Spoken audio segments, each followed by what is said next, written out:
y a si longtemps déjà. J'ai oublié comment. Tant de mots, de moments pensés depuis longtemps. Devant ce mur muet, faut chercher autrement. Des photos, des regrets. Hello, and welcome to the Knitting with Cat Hair podcast. My name is Nikki. I'm also known as Knitting with Cat Hair on Instagram and Cat Hair Knitting on Ravelry. I am coming to you from Sudbury, Ontario, Canada, which lies atop the traditional lands of the Tegid and Anishinaabe people, where I live with my partner, our 2 daughters, and our 5 cats. And if this is your first time here, welcome. This is primarily a knitting podcast. However, sometimes I talk about some of the other crafts I'm getting into at the time. And for all returning viewers, a big welcome back. I'm so glad that you have all decided to take time out of your day to spend with me. So, yeah, I hope you're all doing well. Just a few admin things up front as per usual. So we still have the Around the World Make-Along happening in the Knitting with Cat Hair podcast group on Ravelry. This trimester is running until the end of August, so there's still a little bit of time left to get in on the action. We are knitting with patterns and with yarns from the Eastern Hemisphere this time around. And you just have to post a finished object photo in the finished object thread on Ravelry to be eligible. So yeah, I highly encourage you to check out the finished objects thread. There's a ton of beautiful makes in there. Yeah. And we also have a brand new make-along happening. This is the Mowry Wallin make-along that's happening over on Instagram. So you do have to use Instagram. You have to use the hashtag A Year of Mowry Wallin Cal. And it started August 1st. And it's a year-long knit-along, or make-along actually, because crochet counts too, where we're just making patterns from Mowry Wallin.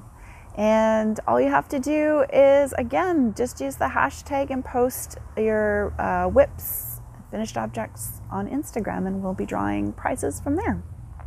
We've already had quite a few people that are interested in casting on, and it's been extremely exciting. So, oh, the other thing I did want to mention was I did start a thread in my Ravelry group, Knitting with Cat Hair podcast group, for kind of like a chatter thread for the Mowry Wallin make-along. However, I've also discovered that we can do that on Instagram itself. So unfortunately, I have to invite, I think, people one by one. It's not kind of like an open group. I don't think, unless you know different, I don't really know how these chat groups work on Instagram. This is my first time. But if you're interested, by all means, shoot me a message on Instagram and I'll add you to the chatter. And we're thinking we might do some Zoom calls at some point. No pressure. You don't have to do it. We just thought it might be fun to connect that way as well. So yeah, if you're interested, let me know. And with that, I will move into the knitting chop. So today I'll start with what I'm wearing. I am wearing my Threadbare top. Sorry, I couldn't remember if it was Threadbare tee or Threadbare top, I believe is the correct name. And it is a pattern by We Are Knitters. I finished it earlier this year, and it's just knit up out of Pima cotton, We Are Knitters Pima cotton. And any of the things that I mentioned can be found down in the description box below. So, sorry, my neighbor's dog is barking. There may be a lot of that today. I'm filming outside in our backyard again. So, yeah. In terms of finished objects, I have one, and I'm so over the moon with it. Not gonna lie, I love it so much. This is my finished Telja, which is a pattern by Jennifer Steingass. And yeah, I'm so in love. So I still have to weave in the ends. I have washed and blocked it. I have tried it on. It fits fantastically. I think this is probably the best fitting sweater I've ever made. Jennifer Steingass's pattern was so easy to follow and so just like, I have no complaints about the pattern at all. It's fantastic. I think it might have been her very first pattern. I can't remember for sure, but I feel like it was one of her earlier patterns. It was knit bottom up, which I've had mixed success with in the past, but this one turned out fantastically. I will say I did a gauge swatch and I did the whole like wash block, everything. Knitted in the round. I did everything by the book and made sure that I was on gauge, and that really helped because it fits perfectly. I was debating at the time whether or not to do the waist shaping. If you can see it, there's a bit of waist shaping there, and at the time I wasn't sure if I wanted to do it. I'm really glad that I put it in. It just gives, it's not form-fitting by any means. It's just a gentle waist shaping that I think looks very flattering, and I'm so happy with it. So happy with it. So I can't wait to wear it when the weather gets cooler, although it's pretty cool today. I think we're at like 17 degrees Celsius or something. But anyways, yeah, I might get to wear this sooner than later. So I knit this up out of Lettlopi, Istex Lettlopi, in 4 different colorways. The main body is called Straw Heather. The outlining rust is called Rust Heather. There's this beautiful yellowy green color that's called Golden Heather. And then this green color in the center here is called Celery Heather. And yeah, as I mentioned, it's knit bottom up. You do the sleeves first. I did them 2 at a time, which really helped things go faster. And this was my first time doing them 2 at a time, like sleeves 2 at a time. It made things go faster, and I knew they were going to be the exact same length. So you do the sleeves first, then you cast on at the bottom of the body. You do this lovely color work, and then it's a bunch of stockinette with some waist shaping. Then you kind of increase for the I guess bust area, and then you get into this lovely color work yoke, and the top is an I-cord bind off, which takes a bit of time, but I think the finishing of it is just, it's so pretty, and it really matches these kind of rolled hems that are at the bottom of the sleeves and the body. So it's just a rolled hem. And as I expected, the hem stopped curling once I washed and blocked it. So no worries there. Yep, just absolutely in love with it. Love the collars. I'm really on a fall kick these days. So this is my Telja. And I think it's going to be super warm. This is my first time knitting with Lettlopi, and oh, I wanted to mention too, so it's a rustic yarn, so it's a little bit rough when you're knitting with it. But once I washed it, it's definitely softened up for sure. I mean, it's still always going to be rustic, but it's a lot softer than it was. It's lovely. Okay, so that's my one and only finished object for today. So let's go with my socks. Again, housed in my cute little bee bag by My Little Crafts. These are the Beatrix socks. It's a pattern by Sabrina and Justine. And they are colorwork socks that are beautiful. So last time, I moved my progress keeper, I took it off. But last time I think I was just finishing up some of the color work. I think that's where I was. So I've now done, obviously I finished the color work at the top. And I've finished the cute little heel. Look how sweet that is. With the alternating colors. I think that's so cute. And now I'm working on the foot. So now I just have to knit the foot to a certain point, and then I start the color work and the decreases for the toe. So yeah, I'm really loving this. I will say I tried to, okay, firstly, I'll back up. So with my color work, I've learned I need to go up 2 sizes for my gauge. So I think I'm knitting this on a US, the color work is on a US 3, and then this part, the plain, is on a US one. So I have these US 1 9-inch circulars that I was like, oh, I never used them. I tried them one time and I felt like they hurt my hands, so I never used them. And so I was like, oh, I'll give it a shot because, you know, just people rave about them. They like, there's other people out there that absolutely love these 9-inch circulars. So I thought, okay, I'll give it a try. Well, it was going along okay, and then all of a sudden, my wrist started to really, really hurt. And the next day, it was out of commish. I couldn't even knit at all. It was that bad. So I have since given up on 9-inch circulars. I think they're just not meant for me. I don't know if it's the way that I knit, because I am an English thrower. I don't know if that has something to do with it. I'm thinking it might have to do with the tip length, because I was using smaller circular needles, with this interchangeable minis set that I got from Qiaogu. And as long as I was using the longer needle length in my right hand, it seemed fine. So I think it might have to do with the needle length. They're just too short. The 9-inch circulars are just too small. I have nothing to grip onto or I'm gripping on awkwardly. Anyways, never again. I'm done with that. So to ice my wrist and couldn't knit for a whole day. It was torture. So yeah, anyways, looking forward to getting this sock bound off and then casting on the next one. And I am knitting this up out of, sorry, I should talk about the yarn. Garthenor Organic Snowdonia sock. This is the tag in 2 colorways. The colorways are Tegid and Glaslyn.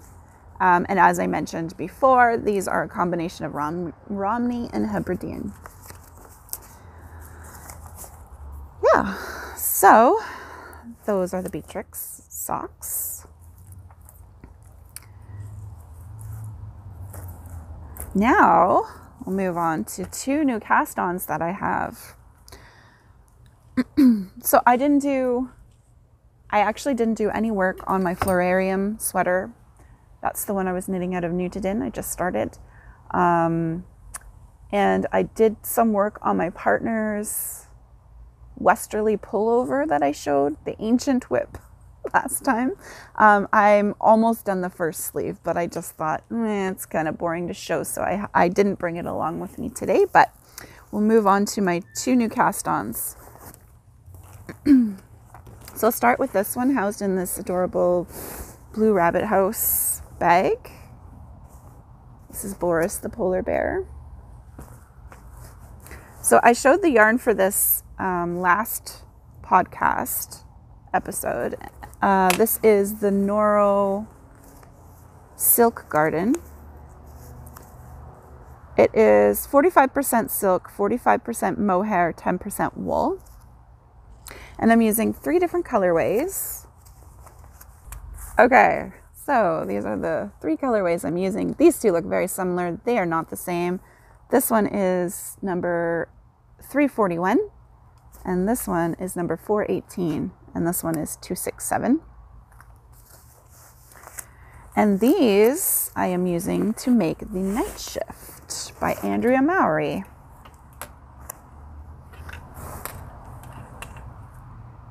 Should I show it the right way? Here we go.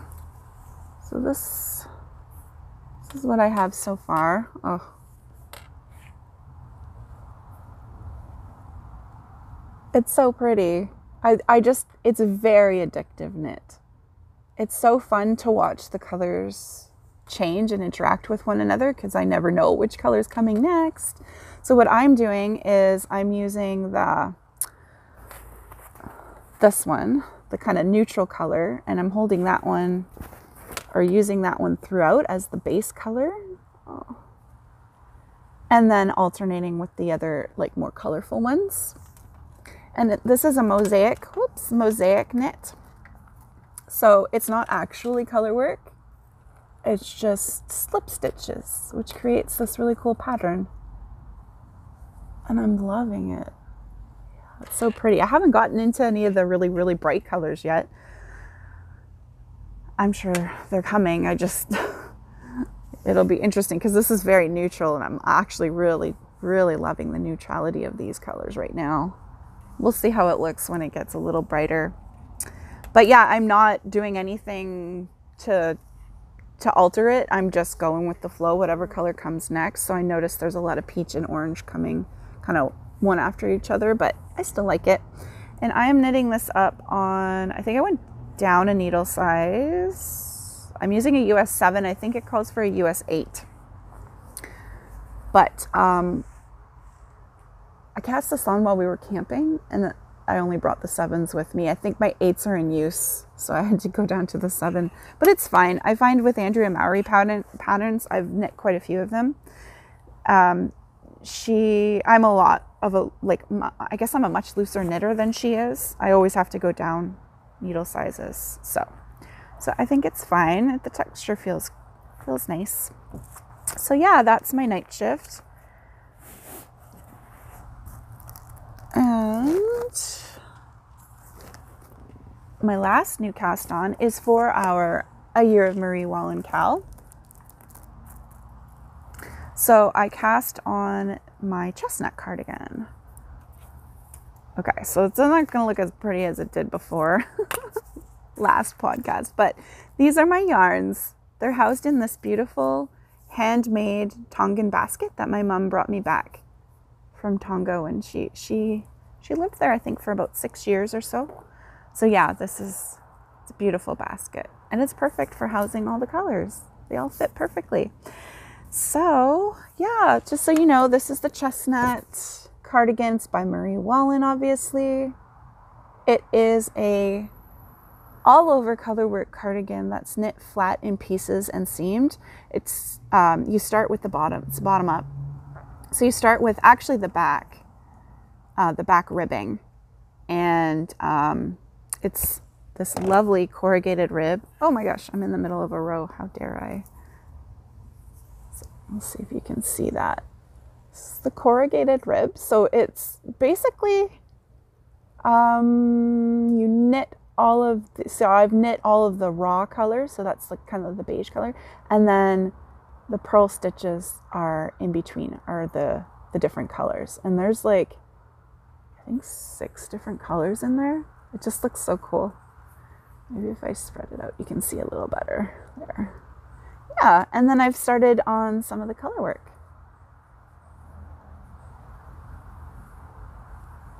I love how it's knitting up. It's such a pleasure to work on. I know, like, it's being knit flat. I haven't converted it to in the round or anything. But I'm loving it. Like, even the purling on the back and catching floats and stuff. I haven't had to do too much catching yet. Only one round, I think, or one row. But yeah, I'm really, really enjoying it. And the yarn, I'm using the original called for yarn, which is Marie Wallin's British Breeds. So this is the label here, British Breeds, and there are 8 different colors in this pattern. So there's dark apple, russet, this is raw, wood, dark brown, chestnut, quince,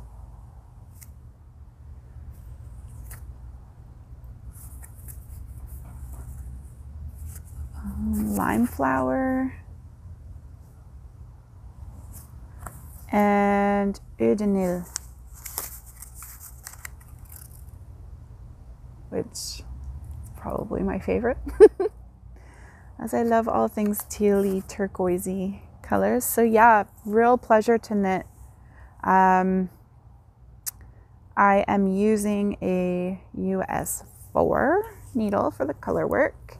For the ribbing, I went down to a US 3. So I think this is one needle size up. I did a gauge swatch. I should be okay. So I mentioned before that I ordered the kit off the Marie Wallin website.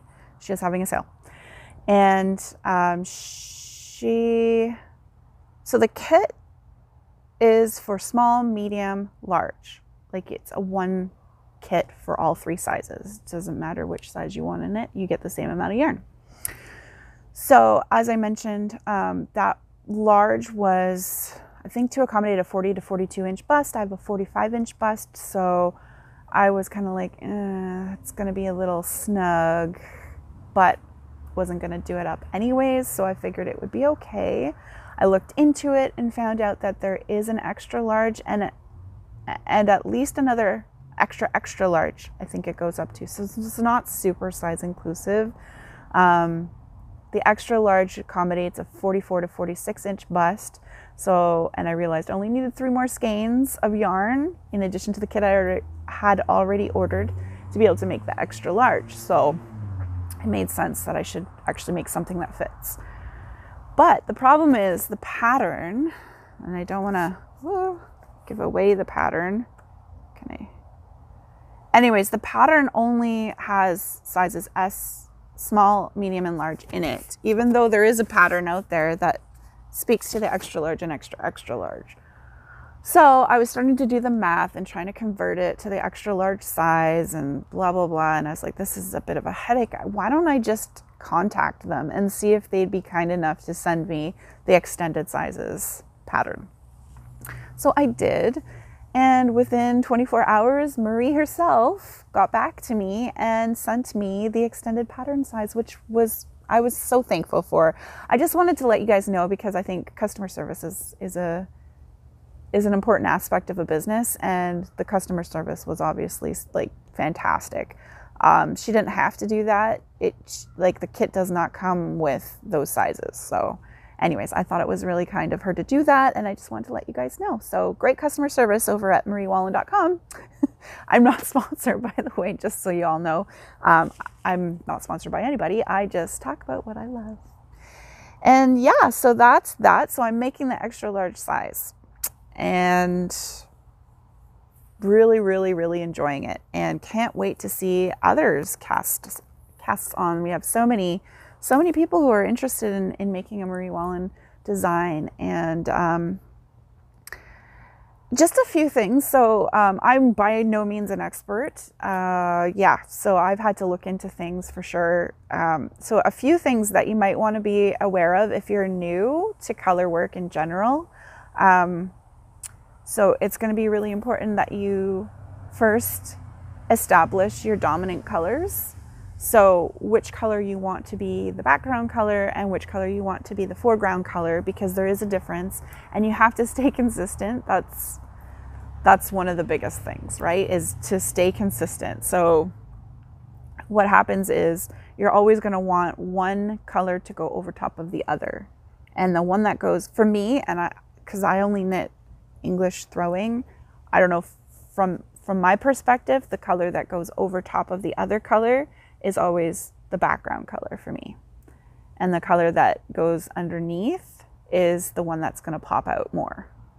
That's the way I looked at it. There's probably like actual terms for this, but that's just how it works in my head. So that's really important. And then catching floats is also very important. So you don't want to, I think Marie herself in the pattern I have recommends going no more than 5 stitches before catching a float. So that's what I've been doing. So yeah, 2 really important things to remember and to think about when you're doing your color work. And other than that, I don't know if I'm doing this right. I'm not carrying my colors up the side at all or anything, unless it's like, you know, I'm using those colors in the next row. I'm just breaking and hoping that I have enough yarn to accommodate that, but I wasn't sure how to carry them properly. Maybe that's something I need to look into. I don't know. I would love any, you know, recommendations that you have on tips for color work if you're experienced with it. If you have any tips for me, I would certainly appreciate it. Please leave a comment down below. And I think that's it for all the things that I'm currently working on, with the exception of, so I mentioned I hurt my wrist, had to take a break from actual knitting. So it was a great opportunity for me to dig out my Swallowtail, which I had talked about, well, I had finished it. I had finished it. I can't remember when now. Was it earlier in the year? Or was it late last year? Can't remember. Anyways, finished it and realized, because I was newish to color work, I didn't alter my needles. Like I didn't go up, wrong way. Didn't go down enough needle sizes for the stockinette portion. So what happened was my color work was tighter than the stockinette body, and so the body was bulging out. I'll pop a picture in here so you can see what I'm talking about. So I'd finished the whole sweater and went, nope, don't love it, gotta fix it. So I took the opportunity when I couldn't knit to rip out the body, and in preparation for reknitting on the appropriate needle size. So just a refresh, this is my Swallowtail. It's like a little crop top now. Yeah, this is a pattern by Nitosophy, I want to say. Pretty sure. I'll put the correct name down below, but yeah. Colorwork sweater, has this beautiful swallowtail butterfly on the front, and then just colorwork on the back. I knit this up out of gorgeous Georgian Bay Fibre Co. yarn, who unfortunately closed her business earlier this year, which I was pretty saddened about, because I'd only just discovered her last year, and she was a dyer here in Sudbury where I live, and the yarn is just so beautiful, so beautiful. Yeah, so that's unfortunate. This was her 100% BFL non-superwash yarn. So anyways, yeah, so I'm all ready I have it on a cable. So I'm ready to pick up and start knitting again. And that'll probably be my conference call knitting, because it's literally just knitting in the round. I don't think there's any decreases in the body. It's just knit all the way down. So that's perfect. Mindless knitting. And that is that. Okay, so that is it for everything. I do not have really, oh, I lie. I have one acquisition. I didn't buy it. I am on a yarn fast. After last episode, I realized I had purchased way too much yarn. Well, is there really ever too much yarn? Anyways, yarn fast, no more purchases. So, it was my birthday a week or two ago now, and my best friend, sorry for the crinkling, kindly gifted me a lovely skein of yarn from Zen Yarn Garden. This is called the Niagara Falls in Sunshine Landscape and Flora series. So there's the tag, and this is the skein of yarn. It's got these beautiful turquoises in there, and greens, sand color, really pretty. A Zen Yarn Garden tends to be very variegated, so I'll have to put thought into how I use this skein. I find it a bit difficult to use variegated yarns. I'm trying to think, did I see any patterns lately? Yeah, you know what? If you have any recommendations for how you've used a variegated skein in the past for patterns, I would love to hear about them. I'm thinking I might just do like a parrot with a neutral color and do some kind of a color work or something like that. I think that might be pretty. But yeah, I'm in no rush to cast on anything new at this point. I think I have enough on my needles. So, but yeah, that was really lovely. And she also gifted me a set of these wooden crochet hooks in all the different sizes, which is amazing because I really don't have a lot of crochet hooks. Crochet is definitely not my forte. I have dabbled in it and definitely gotten better at it. I'm not the greatest at reading the patterns, but yeah. Now I have the tools though, so should I wish to dabble into more crochet, I'm all set. So that's lovely. Yeah, she's an avid crocheter herself. She makes really beautiful things. She just wings it, like totally just makes up her own pattern and goes to town. She's very talented that way. Yeah, so that's it for acquisitions. So the only thing I did want to mention is 2 podcast recommendations. I have tons, but I'm going to spread them out over the next few episodes. Yeah, so first off, I'd really like to recommend Magda Knits. Magda is just a sweetheart. She's just a kind soul, and she lives in the UK, and she is knitting gorgeous makes, of course, and she's just starting to get into hand spinning. So she made her second skein of hand spun yarn, and she posted it on Instagram, and it was absolutely stunning. I am so envious of all of you folks out there who are able to hand spin. I haven't tried it myself, but it looks like magic. I just think it's so cool. So yeah, definitely check out Magda, and I will leave a link down below to her podcast. And the other podcast I wanted to recommend, if you like color work, especially Marie Wallin patterns, is Celia from the Hanging On by a Thread podcast.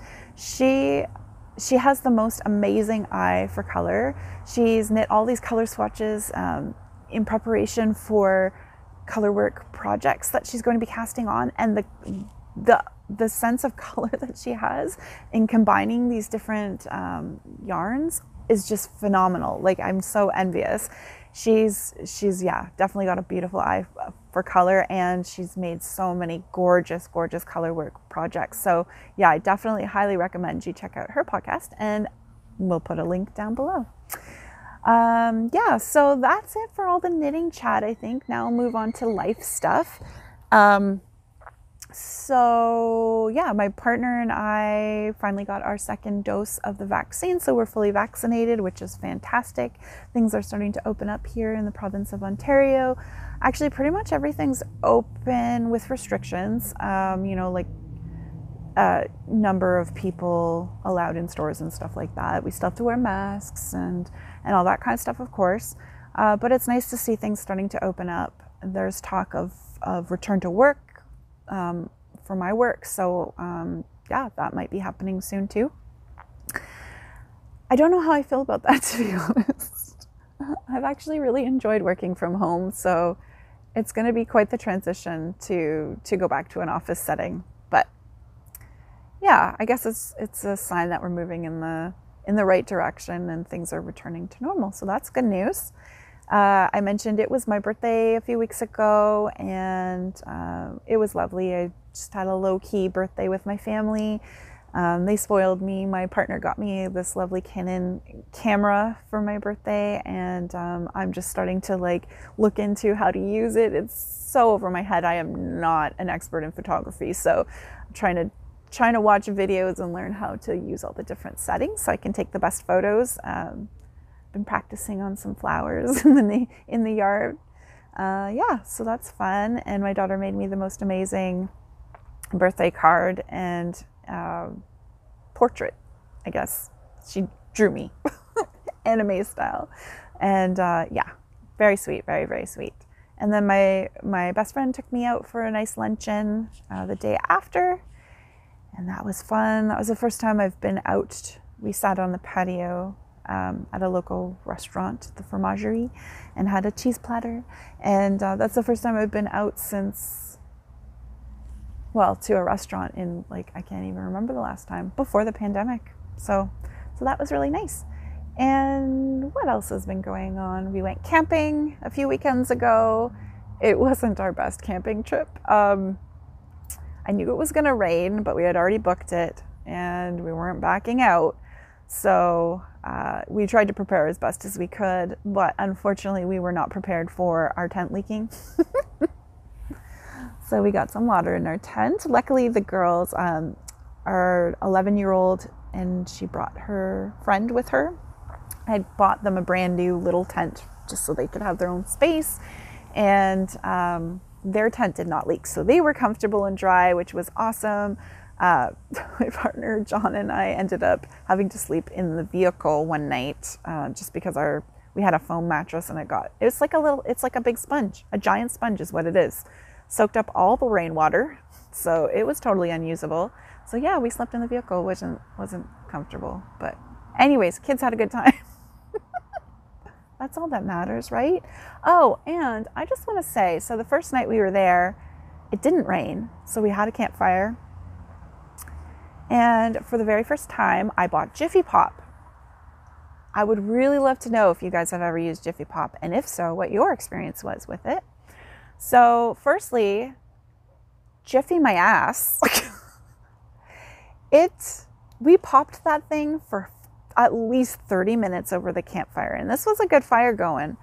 And I think we never fully popped the entire bag. It's supposed to get, like, if you don't know what I'm talking about, I'm sorry, I should back up. I'll pop in a picture of what Jiffy Pop is supposed to look like.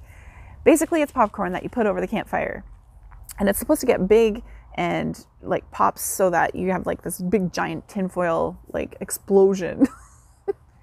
And we never got to that at all. Yeah.